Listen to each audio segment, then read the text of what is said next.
IPL season 6 में spot fixing के खेल में रोज नए किरदार के आने का सिलसिला जारी है। इन नए किरदारों में कोई खिलाड़ी है तो कोई फिल्मी सितारा, लेकिन सितारा खिलाड़ी हो या फिल्मी, जब ये सलाखों के पीछे होता है तो अपनी चमक अपने आप फीकी कर लेता है। लेकिन इसी बीच एक नया खुलासा भी हुआ है, और वो ये कि आईपीएल में स्पॉट फिक्सिंग की काली कमाई को श्री संत ने कहां उड़ाया। क्या आप लोगों को इस बात की जरा भी जानकारी है? शायद अभी तक नहीं होगी, लेकिन आइए अब हम आपको बताते हैं आखिर श्री संत ने इस काली कमाई को किसके ऊपर उड़ाया और किसके लिए श्री संत ने खरीदा था 40,000 का फोन। क्योंकि जिस तरह से फिक्सिंग में बॉलीवुड कनेक्शन जुड़ा है, उसी तरह अब गर्लफ्रेंड कनेक्शन भी इस पूरे कांड में जुड़ गया है।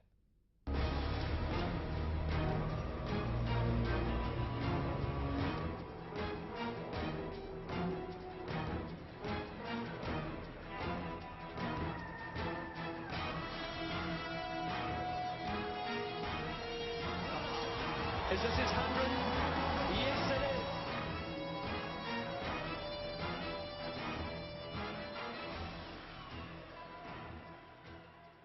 आईपीएल में स्पॉट फिक्सिंग के काले खेल में रोज नए खुलासे हो रहे हैं। लगातार हो रहे इन खुलासों में अब खिलाड़ियों का गर्लफ्रेंड कनेक्शन भी खुलकर सामने आ गया है। दरअसल स्पॉट फिक्सिंग कर रहे श्री संत को बुकीज से जो रकम मिली थी, पुलिस सूत्रों के मुताबिक उस रकम में से करीब 1.95 लाख रुपए श्री संत ने खरीदारी करने में उड़ाए थे। फिक्सिंग की इस काली कमाई में से करीब 2 लाख रुपए श्री संत ने कपड़े और मोबाइल खरीदने में उड़ा दिए थे। इसी रकम में से श्री संत ने अपनी गर्लफ्रेंड साक्षी झाला को ब्लैकबेरी का महंगा फोन Z10 गिफ्ट किया था। साक्षी झाला जयपुर की रहने वाली है और यह भी बताया जा रहा है कि वो श्री संत की गर्लफ्रेंड भी है।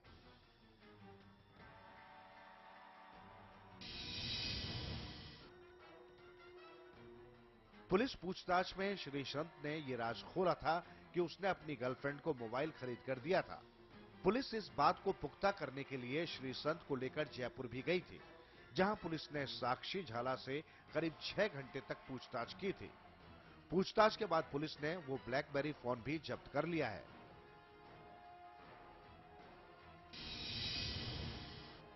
हालांकि पुलिस ने साक्षी को पूछताछ के बाद क्लीन चिट दे दी है। साक्षी ने पूछताछ में बताया कि उसे नहीं पता था कि यह फोन फिक्सिंग की रकम से खरीदा गया था। साक्षी झाला की श्री संत के साथ मुलाकात टीम इंडिया के कप्तान महेंद्र सिंह धोनी की पत्नी साक्षी ने कराई थी। पुलिस के मुताबिक साक्षी झाला और साक्षी धोनी दोनों ने एक साथ होटल मैनेजमेंट का कोर्स किया था। साक्षी झाला कई बार साक्षी धोनी के साथ मैच देखते भी नजर आई है।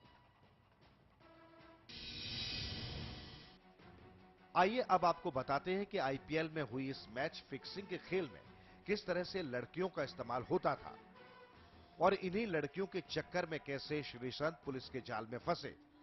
पुलिस के मुताबिक श्री संत के दोस्त और बुकी जीजू जनार्दन को पुलिस ने मुंबई के 5 स्टार होटल से गिरफ्तार किया था और पुलिस ने ही जीजू को श्री संत को फोन कर बुलाने को कहा था।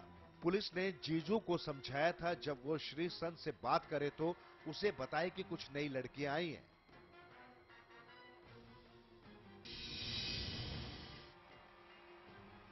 जीजू ने पुलिस के कहने पर श्री संत को ऐसा ही कहा। लड़कियों की बात सुनते ही श्री संत फौरन तैयार हो गया। जीजू ने उसे कार्टर रोड पर मिलने के लिए कहा था, लेकिन जैसे ही श्री संत कार्टर रोड पहुंचा, पुलिस ने उसे धर दबोचा।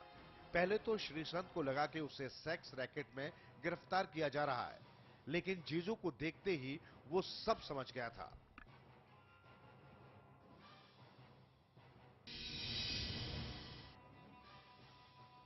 श्री संत की गिरफ्तारी के समय भी उसके साथ एक लड़की मौजूद थी।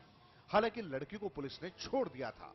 यह कोई पहला मौका नहीं है जब फिक्सिंग के खेल में लड़कियों का इस्तेमाल हो रहा हो। इससे पहले भी कई बार फिक्सिंग के खेल में लड़कियां ही शामिल रही हैं। Aakash Singh, MH1 news. IPL season 6 में स्पॉट फिक्सिंग का खुलासा दिल्ली पुलिस ने किया था, तो मुंबई पुलिस ने सट्टेबाजों के नेटवर्क को तोड़ा था। इन दोनों राज्यों की पुलिस ने आईपीएल में हुई फिक्सिंग में जो अधिकतर शामिल सट्टेबाज थे और बुकी थे, उन्हें धर दबोचा है। लेकिन अब इन दोनों में काम करने का श्रेय लेने की जैसे होड़ सी मच गई है। ऐसा हम नहीं कहते, बल्कि दोनों तरफ से आ रहे ताजा बयान तो कम से कम इसी तरफ इशारा कर रहे हैं। आईपीएल में फिक्सिंग का केस उजागर होने के बाद अब इसका क्रेडिट लेने के लिए दिल्ली पुलिस और मुंबई पुलिस आमने सामने आ गई है।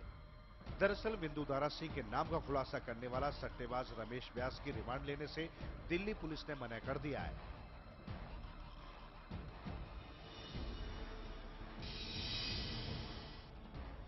सट्टेबाज रमेश व्यास की रिमांड लेने से मना करते हुए दिल्ली पुलिस ने एक बयान जारी करते हुए कहा कि उसे रमेश व्यास की कस्टडी की जरूरत नहीं है, क्योंकि वो फिक्सिंग मामले में बड़ी मछलियों की तलाश में है, उन्हें सट्टेबाजों की तलाश नहीं है। इसके अलावा दिल्ली पुलिस ने चुटकी लेते हुए कहा कि अगर सट्टेबाज ही पकड़ने हैं तो दिल्ली में लाखों सट्टेबाज हैं।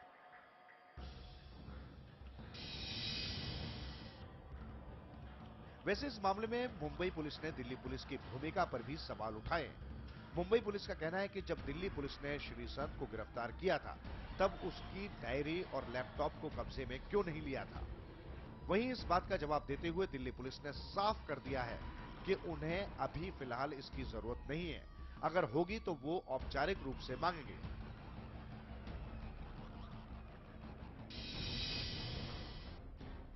दरअसल दिल्ली पुलिस और मुंबई पुलिस के बीच की यह तल्खी मुंबई पुलिस के उस बयान के बाद बढ़ी है जिसमें मुंबई पुलिस ने कहा था कि वो दिल्ली पुलिस की जांच का श्रेय नहीं लेना चाहती।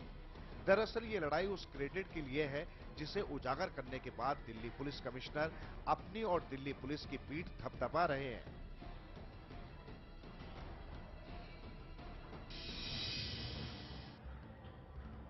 दरअसल फिक्सिंग के इस काले खेल को उजागर करने वाली दिल्ली पुलिस पिछले दिनों गुड़िया रेप केस और वसंत विहार गैंगरेप के बाद हुई किरकिरी और वर्दी पर लगे दाग को धोना चाह रही थी।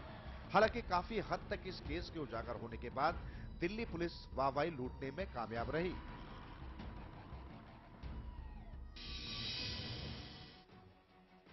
दिल्ली पुलिस को मिल रही इस वाहवाही में जब मुंबई पुलिस हिस्सेदार बनकर उभरने लगी तो ये क्रेडिट की लड़ाई शुरू हो गई। हालांकि दोनों ही राज्यों की पुलिस एक ही मुद्दे की छानबीन कर रही है, लेकिन इस फिक्सिंग केस की असली फांस तो दिल्ली पुलिस के कब्जे में है, जिसे दिल्ली पुलिस ट्रम्प कार्ड समझकर इसकी जांच कर रही है।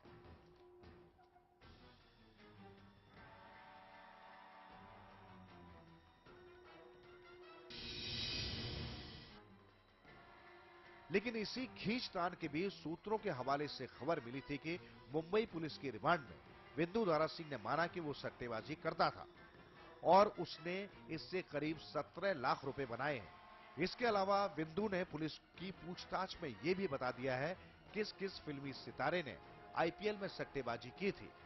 लेकिन देखना यह है कि क्या दोनों राज्यों की पुलिस के बीच चल रही इस खींचतान में क्या विंदु का यह खुलासा किसी नतीजे तक पहुंचेगा।